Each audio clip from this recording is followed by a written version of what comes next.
Hier soir, l'épisode final de la saison 12 de Grey's Anatomy, diffusé sur TF1, était en tête des audiences puisqu'il a captivé 4,54 millions d'entre vous, soit 18,5% de PDA. Sur France 2, à une semaine du grand final de la saison 2, les témoins ont réussi à séduire 2,80 millions de téléspectateurs et se hissent en deuxième position du classement. Enfin, M6 est en troisième place grâce à la suite de la saison 8 de Top Chef qui a attiré l'attention de 2,67 millions de spectateurs, soit 13,1% de la part d'audience. Au programme ce soir, Jean Reno et Nathalie Portman s'invitent sur HD1 pour vous prouver que même les plus redoutables ont un cœur, dans Léon, le film incontournable des années 90, signé Luc Besson.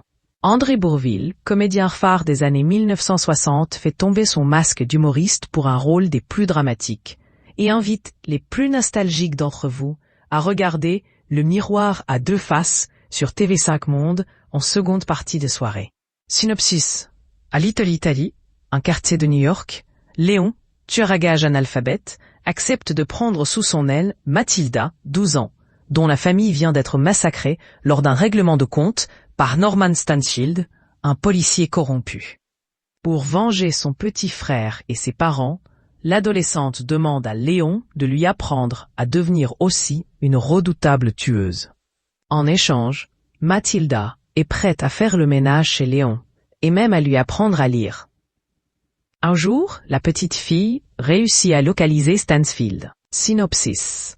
Marie-Josée, affligée d'un visage disgracieux, n'a jamais attiré beaucoup de soupirants.